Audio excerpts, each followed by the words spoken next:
Hi guys, geometry students, it is Mr. Martin. Today is August 21st. This is the agenda, the run through for what we did in class today. Really quick, I just wanted to let you know, I'm going to use this blog to keep track of things. So if you want to, you can bookmark jmartin/lee at blogspot.com. This is the main site, and this is the blog entry for today. Okay.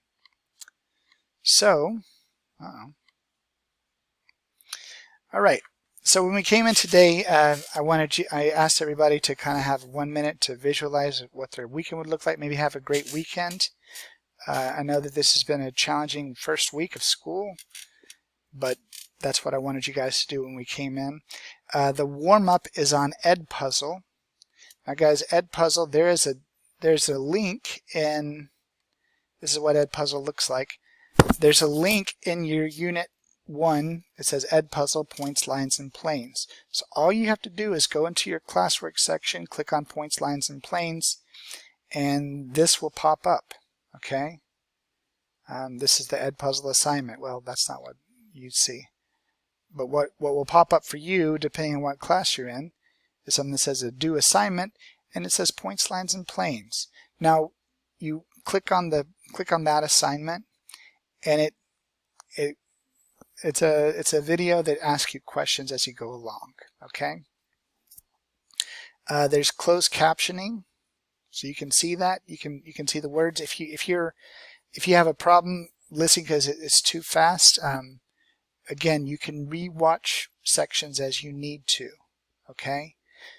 I really like EdPuzzle for the fact that it does allow you to move at your own pace, but some of you guys it might not work that well for you, and I'm just going to say that you have a chance. Like if you don't do well on it, don't freak out about it.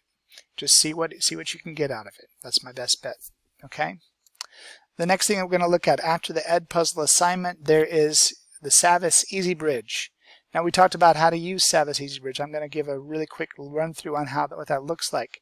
So you go into NAISD. This is the launch pad. You type in easy. Okay? Savvis Easy Bridge. Now yours will not look like mine, but it's close enough.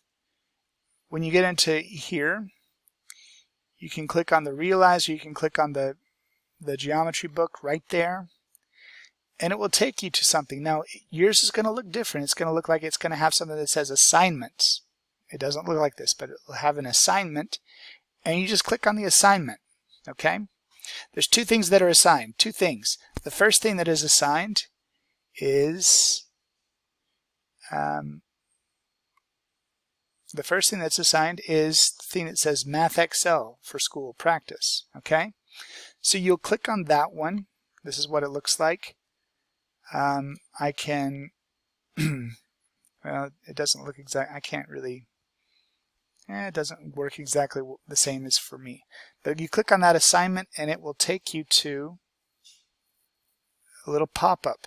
The second assignment is something that's just it's what we call a helper text. Okay. So helper text is really nice. What that looks like is it looks like a file that tells you. It's like notes, basically. Okay. So these notes are great notes. They go hand in hand with the book. It tells you a little bit about. This is the helper text. So it tells you what you kind of expect from this first lesson. Okay. Now, guys, I have heard that some of these things take a little bit of time to load, and it's understandable. So it tells you a little bit about vocabulary, some English, Spanish vocabulary stuff. It's nice to see. Down at the bottom, you can't see it. There's a next button. We don't need that one. This is all of your vocabulary. So axiom is another word for postulate, collinear points, intersections, all these things. And we talked a little bit about postulates. These are some key concepts. We have defined terms such as segment ray and opposite ray. We have postulates. Through any 2 points, there's one line. These are some of the postulates that we talked about. We saw some of these as well in our note-taking sessions. And then finally it goes through this is what the book looks like. What are two other ways to name QT? Well, QT would be TQ or line M, but there's a lot of other ways than just that. Two ways to name plane P. These are some of the same questions that we kind of worked on together. Okay, so you can look at these and see these problem types, and hopefully it'll start to help make sense of what all this stuff is about. Okay. There's some practice activities here. This would be like if you were assigned bookwork.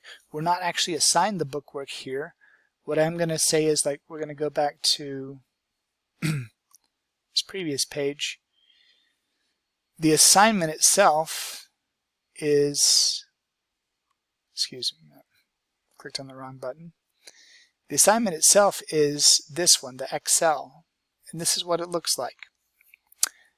Looks like choose the best answer. It says after each submission you can retry.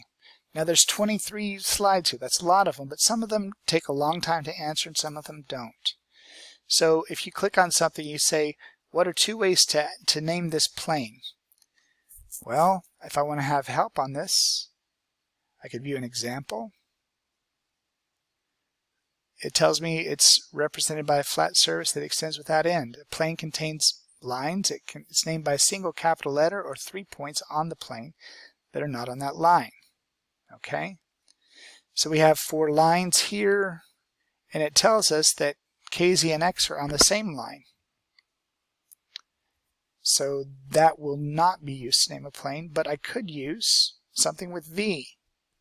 So the point V and any two of those points can be used to name the plane. Okay, well, I have HB and X and G. So I can't use HB and X together. I need to use G because it's outside of that. So that tells me if I'm looking at this, it says plane HBG, sure. Plane HBX, that's a no. Plane BGB, I can't use the same letter twice. Plane BXG, that's going to be a yes. These other options, plane R and plane BG, those are names of lines. Okay? So I check my answer and I go on. Okay? You can go back and forth between the things until you say check your answer. I'm not trying to do the work. I'm just trying to show you how it works. It's a good program. It takes a little time to get to familiar with how the process works. But once you got it, it really gives you a bunch of feedback. Okay? So I'm hoping that we can understand those two things.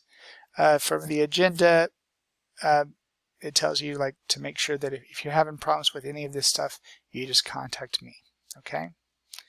So again, you can reach me at email, or you can reach me as sending a contact message through Google Classroom.